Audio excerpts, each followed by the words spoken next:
Good evening, everybody. It's good to see an absolutely packed out room for the first time in probably a couple of years, I think. So hopefully we'll have a very interesting segment at the beginning and then follow into the future scrutiny sessions as well. So in terms of this evening's presentation, there's going to be a bit of a double team. So I'm going to start off with a presentation, and Fiona Jump, Deputy Section 151 and Head of Financial Services, will take up some of the segments in the middle. And then I will finish and go through what the next steps are. Just for a little bit of overview, a lot of new councillors this year in terms of the budget process. We're going to have hopefully kind of 30, 45 minutes in here, a joint overview, slide set, take some very high-level questions in terms of the high-level budget and the strategies that are included in there. And then we'll break out into the three different groups, and I'll direct you to where you're due to be after that, at which point you can ask a lot more details on the pack that is in everybody's scrutiny agenda. And you'll have the relevant SLT, CLT colleagues who'll be able to give you a lot more detail and greater depth than myself. So that's how the evening will go. And we will start off with the overall budget scrutiny session. So in terms of the agenda, what we'll go through, I'm going to give you an uplifting position in terms of local government funding and the national and local implications. Obviously, by uplifting, I'm slightly exaggerating there. There's not a lot of good news from an economic perspective at the moment. Then a very brief overview of the very high-level MTFS decorum perspective. And again, we've gone through that in October, so it will be a very quick fly through that. Then we'll go through the budget pressures, risks and income generation, the growth and investment and inflation in the 24-25 proposed budget that you all have in your packs, and then an update on council tax business rates, followed by, again, a high-level update on the HRA budget proposals and the latest capital and reserves position. So again, hopefully covering revenue, capital and reserves across the board from a general fund HRA perspective. So local government funding, where do we stand at the moment? So the autumn statement came out last week. What is the autumn statement? It's effectively the government's annual update of what they're planning to do in terms of their spend across the whole country. It's not specific to each local authority or even specific to the DLUC department or Treasury department. It is very much a high-level view. And that is using a lot of the Office for Budget Responsibility forecasts, which I'll allude to throughout this presentation. What has that said? What did it say last week? It said that overall government funding for their departments will increase by 1% year on year in real terms. So that's on top of inflation. You could see that and say, does that mean as a headline we're going to see increased funding for local authorities? It's very unlikely. If the DLUC department increases by 1%, the likelihood is there'll be significant investment there for social care, housing and other service areas before local authority gets a look in. Historically, when they've had very small increases for their departmental spend, we have seen significant decreases. So don't let that headline in some of the national papers kind of delude where we're likely to go. In terms of that autumn statement, it was factored on a huge amount of projections and forecasts, one of which being around GDP growth. So GDP is used as the main indicator of a country's fiscal performance, and it's a great comparator of economic performance around the world. It's used globally, so again, it's a very good indicator of where you sit in the global scheme of things. Why is the impact on the government and hence local authorities like decorum important in terms of the economic projections? Is because from a very high level perspective, the government is funded through taxation, and taxation is based on growth and again GDP output. So from that perspective, if GDP is slow in terms of growth, economic output is slow and again taxation is slow. So from that perspective, that means that there's less money that the government has to be able to fund things, including local authorities. Conversely, if GDP growth is slow, it normally means there's less productivity, which means residents, businesses have less money to spend as well, which has an additional economic impact. On the flip side, in terms of government income, we look at expenditure. And when we look at expenditure, we always look at inflation forecast and CPI to give us an indicator of what is happening there. The CPI inflation gives a clear understanding of expenditure pressures that may come about in the future. is projected to be higher for longer at the autumn statement, which means from a decorum perspective, we like to be paying higher prices for our supplies and services, our resources, and even our staff for a longer period of time. So again, a longer pressure. What will this mean for residents? It means the inflationary price rises are not met by similar income rises. They're likely to have less money in their pockets, less money to spend in the local economy, less money to spend on services. It will also mean for a growing percentage of our residents, they will be reliant on decorum for additional support and additional services, and also for Herts County Council. So economically, not a particularly rosy picture there. And in terms of government funding, is projected to be lower in real terms going forward because of that, because the costs increasing. So from that perspective, additional inflationary pressures for them as well. But when we look into some of the details behind the autumn statement as well, the things that have a little bit more perspective for ourselves, what do we see?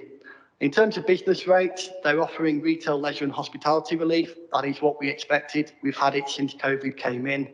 The services that have been biggest hit by the changes in behaviours due to COVID, a lot of that being people exiting their house less, going to work less in terms of outside of their home premise. So again, that relief was expected.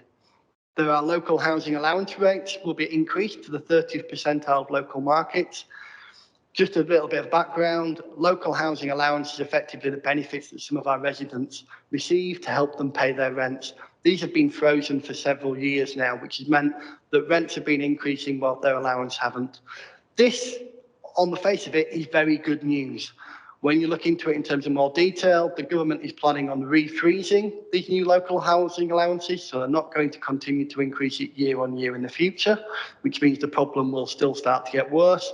And secondly, because of the implications of universal credit, it may mean that some residents don't actually receive any additional money because they're already at the benefit cap level. So in the face of it, good news. When the detail comes out, it's probably less good news for less residents than we'd ideally hope. In planning terms, there's a couple of changes, one of which is in your pack tonight, a significant increase in fees and charges, which is good news from a planning perspective because these fees are set by statute and have been frozen for a period of time. But on the flip side, it could have a significant impact on demand for those planning proposals if the costs are significantly increased, which are circa 25 to 35%, depending on the size of the development. With that as well, though, there come new powers to the council in terms of our ability to put acceleration behind some of the major developments. But with that, we have to make sure that we meet certain time criteria. So from that perspective, additional pressure on an already stretched planning service potentially going forward. As per usual, there's additional short-term funding from the homelessness prevention investment. We don't know what we will get. What we know is we are seeing an increased pressure, and we are seeing pressures in that service across the board, across the country from that perspective. So again, funding that is absolutely required. This segment in the bottom, which I've highlighted in red, effectively is more around the present government strategy. They've taken all the headroom that they had in the spending review, and they've utilised it to reduce taxation across the board. They've not put it into additional public services. If that's going to be the ongoing trend for future government, then again, it shows that our funding levels are not likely to be increasing, which again is not good news from our perspective.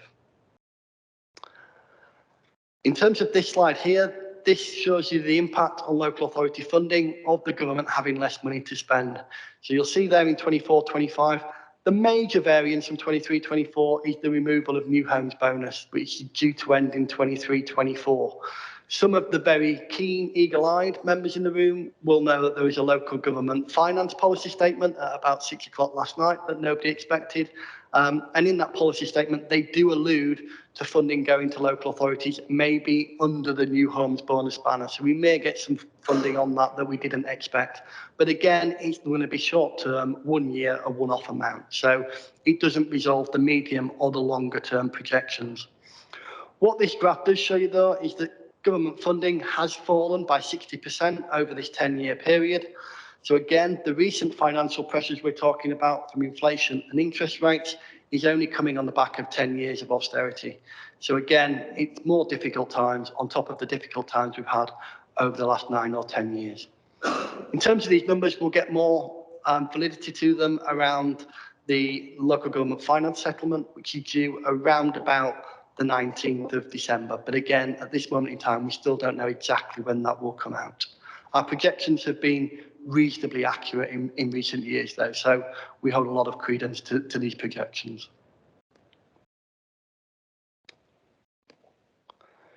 So moving on, in terms of the income from government is obviously significantly reduced. So why am I showing this slide again? Some of you are probably thinking. This is just to outline that 77% of the funding for the council comes from council tax and fees and charges, which is why you see in the budget report this evening so much importance on the fees and charges. With inflation going up significantly, unfortunately, our income needs to go up. And whilst government funding isn't and council tax is capped at 3%, unfortunately, fees and charges is an area where we've had to look at income generation and also covering the cost of delivering those services. When you consider some of the staffing of those services is increasing by 9 or 10% for the last 2 years, that is not insignificant.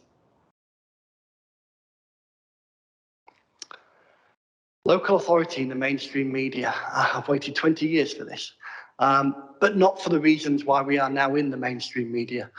Some members, again, may have seen yesterday and today, the BBC are doing a report on local authority financing and the pressures that are being announced. And I think their report headlines that 1 in 5 councils projects that they may have to declare a Section 114 within the next few years. That is effectively saying we do not have enough money to fund everything that we are doing at the moment. And we either have to go down to funding only the legal requirement, or we need additional funding from government to support even that very low level of service requirement.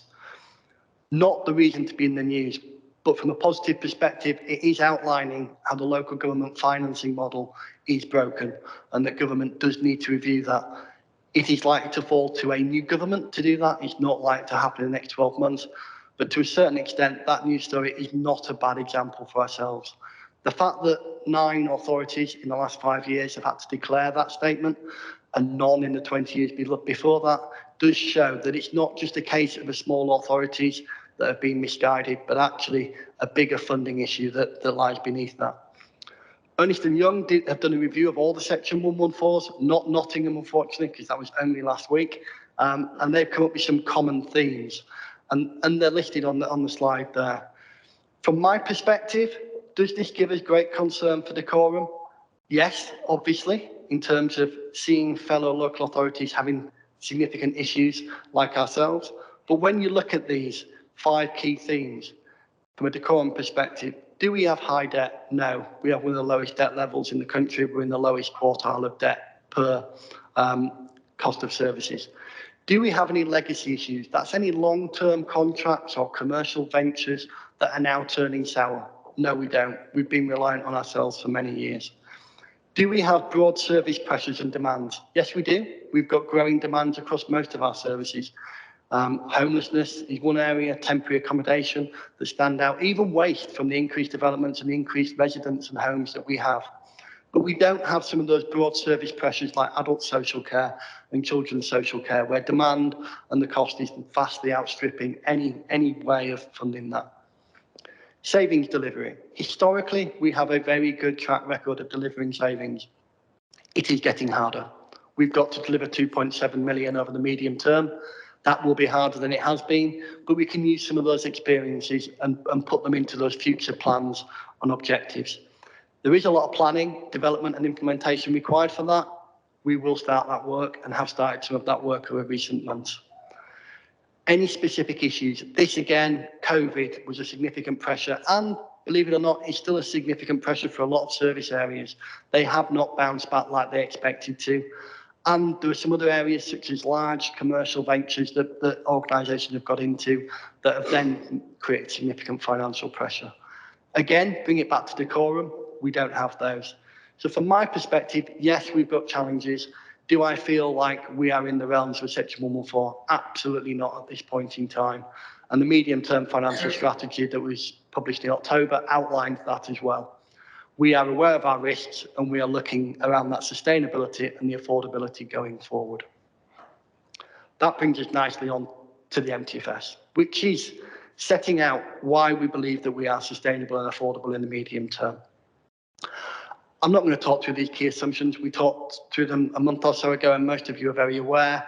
The headline is we've had to put in a huge amount of inflation for pay and for supplies and services and utilities, and we've had to offset that with increasing income, be it council tax, the maximum amount expected and expected by the government when I say that, and equally maximising every penny of central government funding where applicable.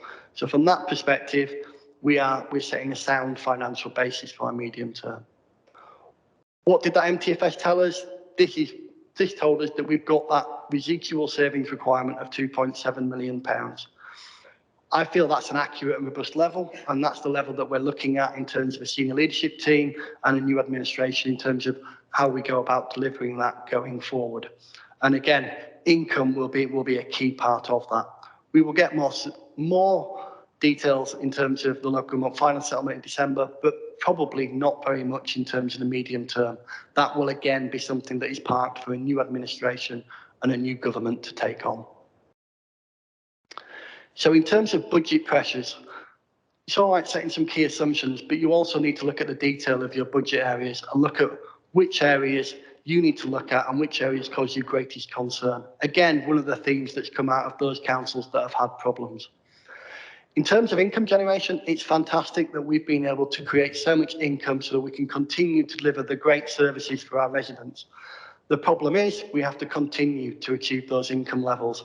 And again, when the economy is weakening, it's harder. People have less money in their pockets, less disposable money. Are they going to spend them on those discretionary services? We hope and we believe that most of our discretionary services are well valued and well priced. So from that perspective, we'll be able to maintain them. But we absolutely monitor those on a very close basis.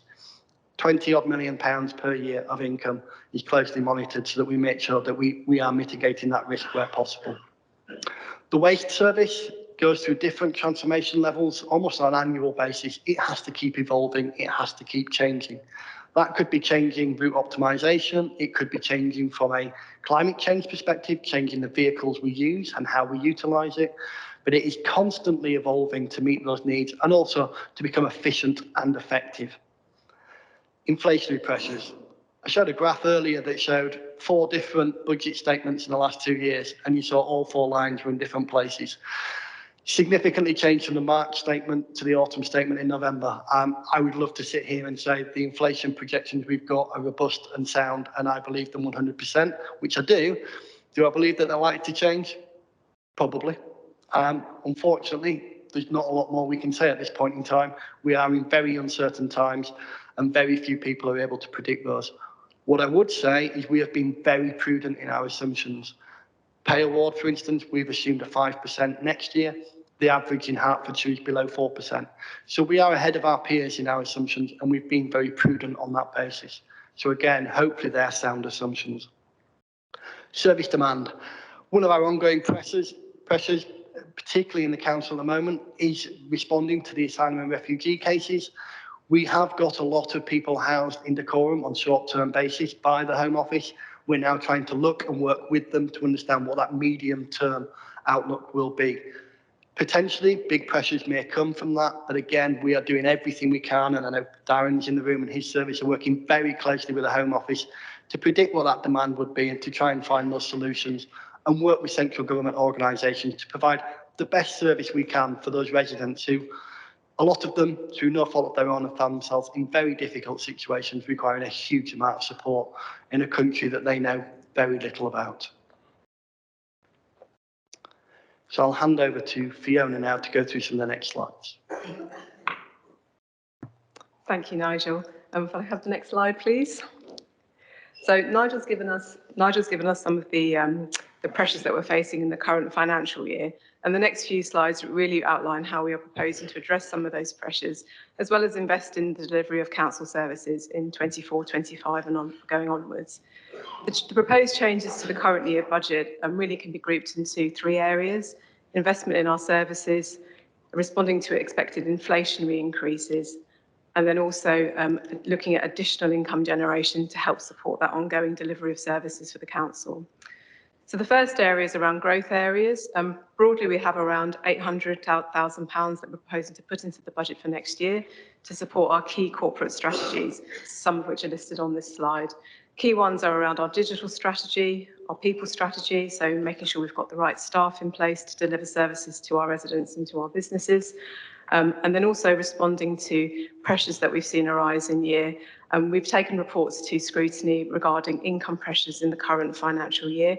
Planning is a key area where we've seen challenges in terms of achieving our planning income, and we are proposing a reduction in the planning budgets for next year in terms of income. We're seeing rising costs for the council, and we're as vulnerable to those as any organisation. So we are factoring in increased costs in terms of our employee costs for next year. Total value of that's around 1.9 million, reflecting the current year pay award for 23-24, and then also a forecast pay award of 5% for the following financial year. We're also expecting rising costs in the areas of supplies and services and utilities, expected to be around 800,000. In terms of additional income generation, you'll see in your report packs there are some proposals that reflect additional income potentially available to us as a council. The first of these is around green waste income, and this reflects really the increase in take-up that we've seen for this service since it went live, since charging went live, in the current financial year.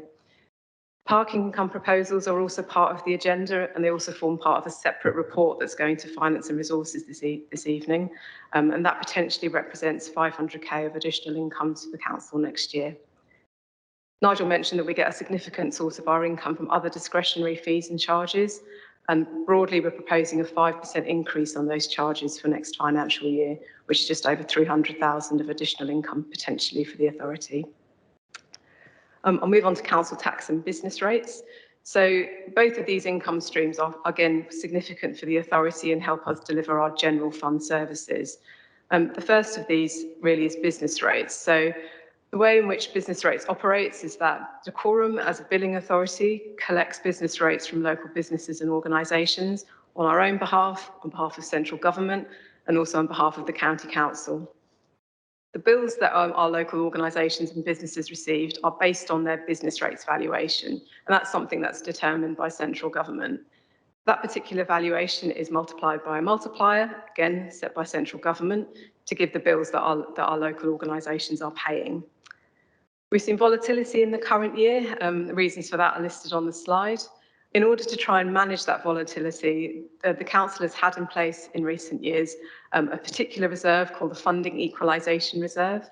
The purpose of that really is to try and provide a buffer against that volatility and those fluctuations that we can see year on year in terms of business rate collection.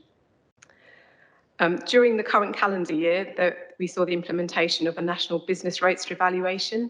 So that was the first time that has been looked at since 2017. And what that meant for the average rates bill in Decorum was an increase of around 27%. So for next year, our assumptions are in the budget that we will, as an authority, retain an amount from business rates that will be at the minimum level. And the reason for this is to help sort of avoid those significant fluctuations that I've talked about earlier. Move on to council tax. So there's an assumption for next year's budget that Decorum will be able to retain around 15 million in council tax income. So it's a very significant income stream for us. Council tax bills themselves have three main elements, one of which is the council tax that we collect on behalf of this council, and that's around 11% of the overall bill. So as a district, we have the power to increase council tax by the greater of 5% or 2.99%. The proposal for next year is that we do go with the maximum increase, which is 2.99%. That would mean an average increase of £6.66 on the average Band D council tax, and that represents an additional 400,000 to the council in total for next year. Other elements of the council tax bill include that for the county council, and there are different amounts that the county council is able to increase its council tax by. And then finally, the Police and Crime Commissioner for Hertfordshire. It's worth noting that the government, when they assess the council's funding levels, they will assume that we increase our council tax by the maximum that we're able to do so. So it's something for members to note. Another thing worth noting is that the government are in the process of setting up a national review of council tax, and that will provide options for policy changes going forward. Move on now to the housing revenue account. So much of this discussion today in this presentation has been around our general fund services, but of course a significant part of council activity relates to our housing landlord function, and that's known as the housing revenue account. So as part of this account, we look at all the income and expenditure that relates to our council housing. It's kept separate to general fund activities. The two are completely separate. What it doesn't pay for are things like homelessness, the provision of housing advice, our benefits administration service, and any work relating to the private sector. Sorry, private sector housing, forgive me. Next slide, please, Nigel. So this slide here really is trying to emphasise the main source of revenue for the housing revenue account, so how we pay for that investment in our housing stock and our services to tenants. And you can see, by and large, that rental income is the main source of income for the housing revenue account. There are other more minor sources of income, for example, other charges that we may make to our tenants, costs that are recovered from leaseholders, and also investment returns that we get when we invest the council's cash balances that relate to the housing revenue account. But by and large, dwelling rents are the main source of income for the housing revenue account. So, like the general fund, we have made certain assumptions in the budget proposals for the housing revenue account that are before you this evening. Very similar in terms of the pay award for staff assumed again at 5%. Rental income is assumed will increase by 7% on current costs. That's pending the provisional local government finance settlement, but we are expecting the government to set a cap potentially between 6.7 to 7.7%. But at the moment, an assumed increase of around 7% would mean an additional £4 million worth of income to the housing revenue account. The housing revenue account also has its own capital programme, so that allows us to invest in our housing stock, and that would include the delivery of new council homes in the borough. So one of the ways in which we can pay for that investment is through borrowing. It's one of many sources. It's the last source that we utilise when other sources have been exhausted. Like with any borrowing, there tends to be an interest cost associated with that.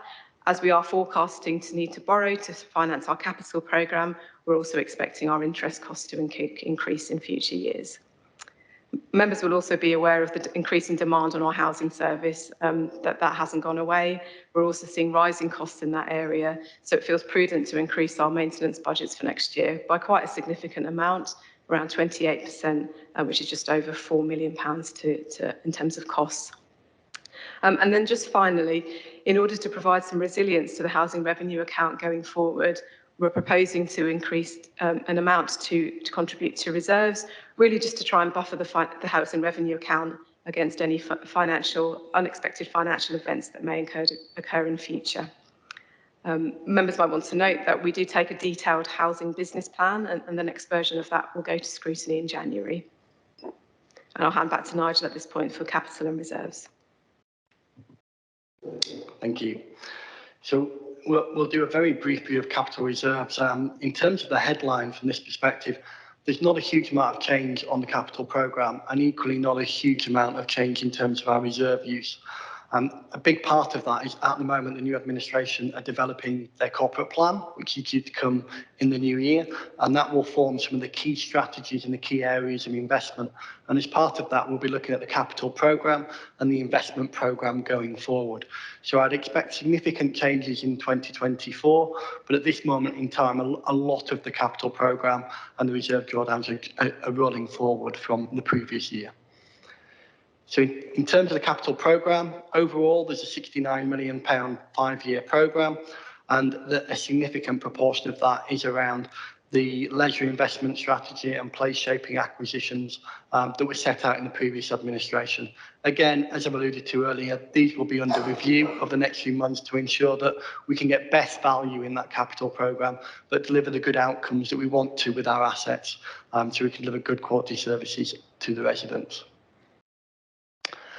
In terms of reserves, I'm talking about reserves because it is fundamental that we fully understand what the reserves are set up for, why they're there, and what we utilise them for. They are there to support key corporate strategies, one-off investment, and there for financial resilience. If you don't have reserves, you don't have somewhere to go. When you run out of money, then that's when you get into significant financial issues. Equally, as part of my role at the Section 151, I have to state every year to the government that I feel we've got the adequate reserves to support the size, scope and nature of the dealings that we're doing. As per usual, in terms of the MTFS this year and the budget of last year, I feel that we do have adequate reserves at this moment in time, but we do utilise our reserves for different things. In terms of this slide, this is just giving you a good understanding of what has happened with our reserves over the last few years. Now, our reserves have reduced by 36% over 5 years, but that is almost entirely due to our investment in COVID. When COVID came along, we utilised our reserves to support a lot of those services, a lot of income-generating services that made far less income during that period of time, but we remained steadfast in terms of our strategies of supporting frontline services. So we have seen that reserves decline over that period of time, but as you will see from this graph, the biggest reductions were in the first 2 years of that programme. In terms of where we're at the moment, there's far lower reserve drawdowns. In terms of 24-25, what are we using reserves for? We're continuing our pledge with the Hemel Garden communities, which again will hopefully bring 10,000 new homes and thousands of new jobs to the local area. And again, we're supporting our Hemel Place projects and some of our wider place projects in Tring and Berkhamsted as well, whilst also supporting some of our income generating services around the part-year rollout of parking fees, CCTV, and some of the garage programme as well. So it's a mixture of supporting income generation and place shaping agendas, which I think we'll all agree are two of our fundamental core principles going forward. So the right thing to be utilising reserves for. This is, circa 10% of reserves excluding funding equalisation and pensions, circa 5% of the overall reserves. So again, they are going down, and we need to ensure that when we use reserves, we use them wisely, because when they're gone, they're gone. And the big change going forward is we no longer have any additional contributions to reserves that we've had in previous years. In previous years, we had things like new homes bonus, negative RSG, and other government windfalls that went into reserves. Now, we are still awaiting the local government final settlement, and there may be some that come out of that. New homes bonus may be one that does raise its head, but at this moment in time, we don't have any other allocations to reserves. So more fundamental than ever, when we utilise them, we need to make sure we're utilising them well. And just some closing summary and next steps, really. Again, the whole basis of the budget in front of you is to protect frontline services, and we've continued to do that. We believe some of our services are gold standard and are very much valued by our residents and our members. And so again, the administration is very supportive of this budget and pushing forward in terms of protecting those frontline services. It does mean that we've got no redundancies planned in the council for next year to deliver efficiencies. It doesn't mean there won't be people leaving or there won't be redundancies along the way, but at the moment there's no planned ones at the moment to deliver a balanced budget. They'll be purely for changing service delivery or reorganisation of the service delivery. We are amidst the development of an asset strategy review of all assets, commercial assets, garages, housing, etc. And that will start to feed through to members over the next 6 to 9 months as well. And again, that continue to use reserves appropriately is absolutely fundamental. In terms of the budget, we've been quite negative and quite downbeat, but I think the one thing to remember is at the moment we have got a proposed draft budget that balances for 24-25 and is very much achievable. That is a task that a lot of authorities are still fighting with. So again, our financial planning has been very strong and our decision making has allowed us to get to that point in time. We have challenges, but again, good decision making and good governance will allow us to continue to meet those challenges in the medium term. Open to any questions.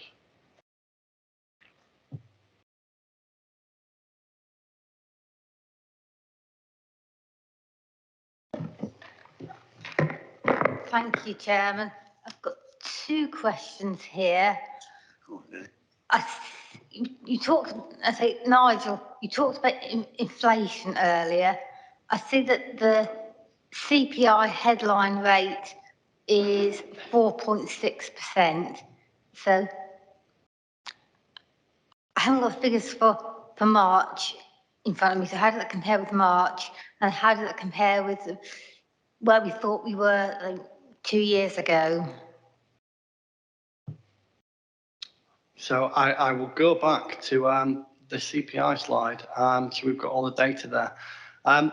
So I think the key takeaway here from this message is when you look at the autumn statement 2023, so the red line, you will notice that in terms of those CPI projections, it is higher than almost every other line. So the projections are changing.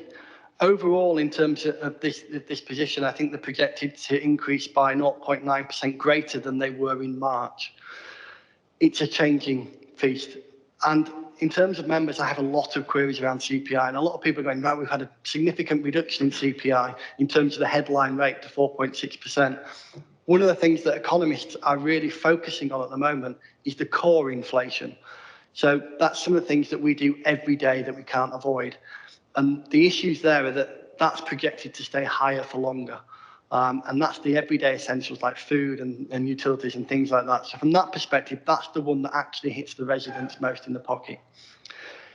I think the current projections seem very sensible. The benefit we have of this year's autumn statement compared to last year is that they've used the Office of Budget Responsibility, an independent body that have created the assumptions going forward and not just made them up to a certain extent from their own information. So I feel they're more robust now. I also feel like we're coming out of the tail end of the COVID recovery period, and some of the issues such as Ukraine, etc., are beginning to die down. So I feel like the projections going forward are more robust than they have been because we're in more settled time, but there is still massive uncertainty.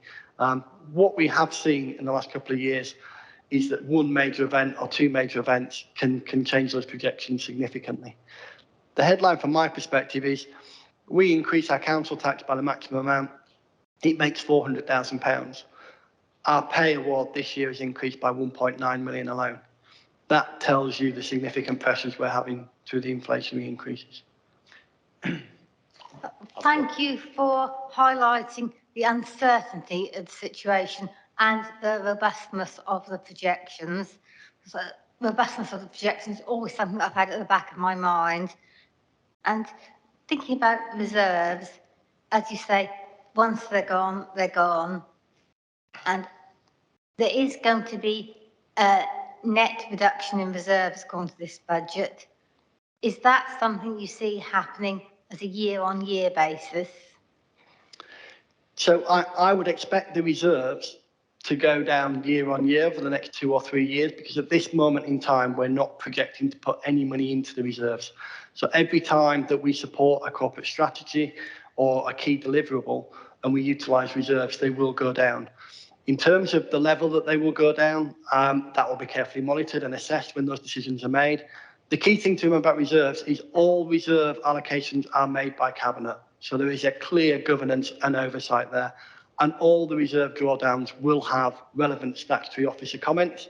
And if I feel that the utilisation of reserves is putting us into a situation of pressure, then you will see my comments on those reports. And hopefully that will sway any future decisions. At the moment, our projected medium-term utilisation of reserves does not give me a cause for concern, even though they are looking to slightly reduce year on year. Thank you. And as you highlighted in your presentation, the levels of reserves are adequate. And what levels of reserves would be comfortable? So you will see as part of the budget report this year, we're doing an additional appendix, which is a kind of root and branches review of reserves to understand what we feel we need. In terms of what level of reserves you need, it changes dependent on the size and makeup of the organisation, the scope and scale of what you're undertaking, and also the external pressures that you're undertaking. So for instance, if inflation was to start to grow to 9 or 10% again over the next couple of months, I would like to make sure that we have reserves to be able to cover that pressure. So I probably want higher reserves than I want right now when it's sitting at 4.6%. So there is a judgment call there, and there is an assessment in terms of the reserves to make sure they're adequate to deliver those. Equally, if we did other large-scale investments, we did a large investment in housing, for instance, that meant that we needed more reserves set aside just in case things went wrong, then again, that reserves position would change. So it is a moving feast, but it is assessed and we take advice both internally and externally on the level of reserves that we have. In terms of the level of reserves compared to our net cost of services, we are in the upper quartile in terms of district authorities. So as a broad brush, that gives me a good indication of where we're at. But I do stress every authority is different. If I was the 151 for Spelthorne, who has £1 billion of debt, would I want £20 million of reserves? No, I would not. But equally, as Decorum, with £6 million of debt, I think £20 million of reserves is fairly adequate at this point in time. Thank you, Fiona. I've got Councillor Weston on my... That's me. But it's probably Councillor Burnley. It is indeed. Right, okay, sir, carry on. Thank you. On the question of the assumptions that you've made on the budget, I think they are very prudent. There's one area where you seem to have gone a bit overboard. You've got a projection of, I think, 20% increase in utilities. That seems to be a bit extreme to me. Is there some rationale behind that? So in terms of the 20%, it's kind of double-fold. It's based, one, on the increased prices that we are seeing at the moment, which are circa around that 20% level. But also, it's to cover up slightly from the fact that for several years, we've been way behind inflation because we've seen it rocket for utilities up to 40, 50% in some areas. So it's a little bit of covering pressures that we're feeling at the moment, but also future pressures. What I would say is utility prices is probably the hardest place in terms of projections at the moment. As we all know, we saw a massive spike when the war in Ukraine first started, which has slightly tailed off. And then we've seen different government support packages along the way that has an impact on how much people are paying from a utilities perspective. From a council perspective, we have some very large procurement processes we go through on a multi-year deal. So a lot of the time, it's when you're procuring that will have an impact on that. I feel the 20% is accurate, and from our projections, it is safe, but not overly prudent at this point in time. That's fine. Can I ask you a different question, please? Am I right in thinking that there's a line in the budget, I think it's on page 28, various commercial ventures, 17.856 million. Is that correct? That's probably in reflection to the capital programme, and there's a number of different elements in there. I appreciate that, but I seem to recall when the new CEO came before us and said that the council needed to get more into these commercial ventures. Like Cassandra, I was appalled and raised the problem of councils like Croydon, who thought it was a silver bullet and paid the price. And there are more and more, as you point out, of these section, what do they call them? Section 114. Thank you, 114. Yeah, 114. Well, and it seems to me that this is something that we need to know about now before you spend the money. And so I hope tonight that we'll get, you say it says, various items of commercial nature. I want to know what they are and what we're spending our residents' money on as far as that's concerned, because that's by far the biggest item I can see on the budget. So a couple of points there. Firstly, the commercial programme hasn't changed from last year. So in terms of what those projects are, they are the same projects. We can obviously go through them in more detail in finance and resources. Some of them, because they are commercial in nature, are slightly more sensitive than others. What I would say is that's not just one project. That is a series of projects, including light industrial, including some purchasing of land on Sang, some purchasing of land in the town centre for some of the developments we want to do. But what I would stress is that is money that we believe that we will need to spend on those programmes and those projects. They have not got formal approval yet. We are planning for those. So when those projects come through to members, they will go through scrutiny, they will go through cabinet and go to council for approval. So members will absolutely have oversight of every single commercial decision that we want to make. So from that perspective, you will. At the moment, though, they're still in the planning phase, so they haven't come to fruition, which is why at this point in time, you don't have much details. But forgive me for saying so, this is a budget for the forthcoming year. And if we're under such pressure as we are, largely through no fault of our own, I hasten to add, it seems to me that these are items which would be prime for slippage. So we can discuss that slightly more in the finance and resources one, but I'm That's pretty... Sorry, Mayor. Let me just finish. Continue Let saying. me just finish. One more point on that one. I believe a large amount of that money isn't for 24, 25. It's actually for future years in 25, 26 and onwards. But we can go through the minutiae detail of that in the finance and resources. You said that some of them are sensitive, quite right, but we've got the section, we've got a part 2, have we not, that we could discuss these items under when they come forth. Sorry, that's the last question. Councillor Tundall and Councillor Gill. Thank you. Would I be correct in saying, Nigel, that if we don't invest that 17 million over the next few years into commercial operations, that will actually show us an income, then the fact that the economy is going to be rocky for the next few years could mean that we would lose the potential income, and with the government funding potentially less and other income streams drying up, we could be actually in the far worst income position if we don't actually plan to spend this money on the projects which, as you say, were started last year under the previous administration.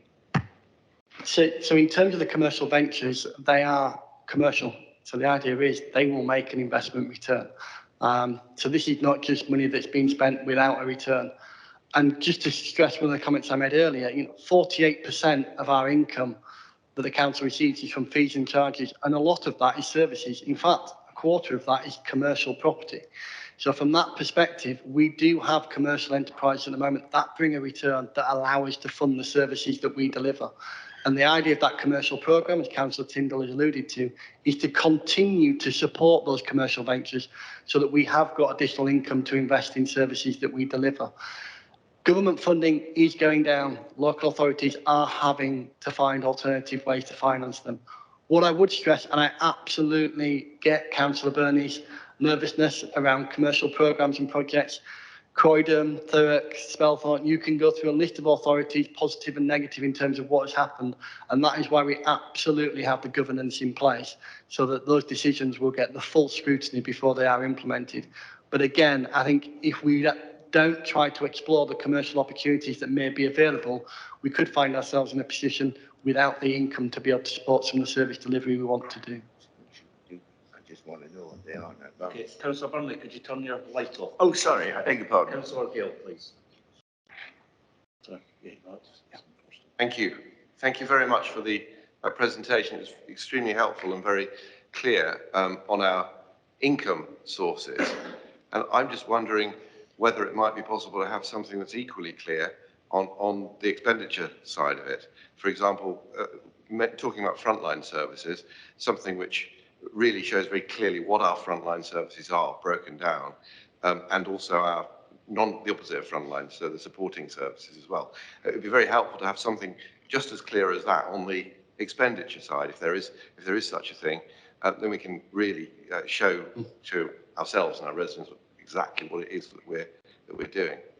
Absolutely. In terms of our service areas, all the final budgets which go down to each service area will be very detailed in terms of expenditure and income.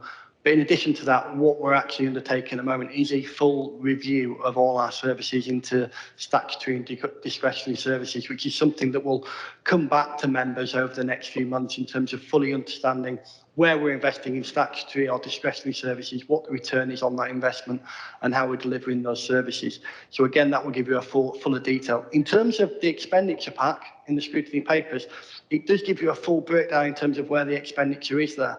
In terms of 60% of our spend is on staffing alone. Obviously, take your point, that doesn't necessarily break it down specifically by service. We obviously have that as a council, and it's in a lot of the finance reports we do, but it's definitely something that we could follow up with. Thank you very much. Councillor Sowell. Right. Okay. We need to find the ways to promote and support existing business and the new setup. Since 2017, is a 27% is a business rates increase. Have you checked it impacts in the business? So in terms of the business rates increase that came in 2023, it was the first increase since the last revaluation in 2017. And decorums went up 27%. I think the national average was 7%. We have no ability to control that. That's done by the valuation office run by central government. Now, the 27% increase is significant. So what the government did is they put in a transitional period. So it increased gradually over 3 years, not a big step change. Now, that's great, but that means that some businesses might be able to make that, let's say 9% for simplicity reasons, increase in year one. But then when they have another 9% increase in year two, it becomes an even bigger challenge, which is why transitional relief is great to stop the cliff edges, but it often just means you have prolonged pressures for the business sector over a 3-year period. And it is significant, but unfortunately we have no control over that. Councillor Adeleke, then Councillor England. Thank you very much, Chair. I think this is on Fiona's presentation. Okay, you put forward employees' pay increase, 23-24 at 6% and 24-25 at 6%. First of all, these are proposals. These are proposed pay increase. Yes, so the 23-24 pay award is an actual increase, so we have seen that, that's been agreed. Okay. The proposed 24-25, that is our estimate, our forecast, of what the pay award is likely to be for next financial year, based on trends to date and our knowledge of what's happening in the sector. It is a forecast. Okay, so thank you very much. So my question then is, if we're offering 6% now and the future is not looking that bright, how do we know that they're going to accept this 5%? If they don't, what impact will that have in your overall long forecast? And then how do we compare with the rest of the local authorities for the 5% that we're offering? So in terms of any pay award, that's agreed at a national level for local authorities. So we are subject to the same percentage increases across the board, across all local authorities. So that sort of answers your question in terms of comparability with other local authorities. If the final pay award comes through, I think we at a different amount from that assumed in the budget. We take a view at that point as to what the impact of that is likely to be on the council's finances, and then come up with a proposal for actually managing any associated pressure at that point. Until we know that, that's not something we can really address at this point. But we do have ways of addressing that. In fact, we have had years where pay awards have come in at a higher level. We've had to temporarily utilise resources in order to reserves in order to fund that, and then over the medium to longer term, we've then put that into our financial planning.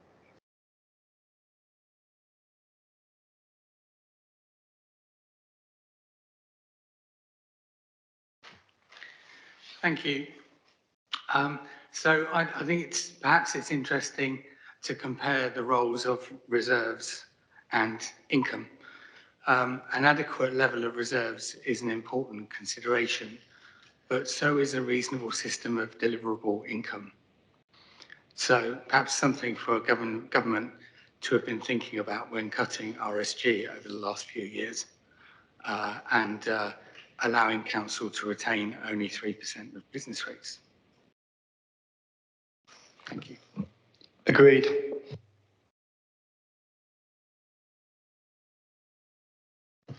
Thank you. Looking at paragraph 5.5, how confident are you of achieving the 1% increase in the tax base? As confident as ever. 1% is something that we've had for several years now, and we've been able to achieve that. Even last year with the moratorium that came in later in the year, we still managed to achieve a 1% increase in council tax base. And equally, that is not just a made-up number. That's one, using a bit of trend analysis for the last 3 to 4 years, but also meeting with planning colleagues with plans that we know are coming to fruition over that period. And then we put a little bit of an estimation of how many will and won't, because developers can often be optimistic about what they'll deliver. So we've generally been within 0.1%. So I'm very confident that we'll achieve a 1% increase in the council tax base. Okay, right. Thank you, everybody. So basically, we'll all disperse into your various groups. If finance and resources could stay here, and I think we'll have a 5-minute comfort break as well. So thank you.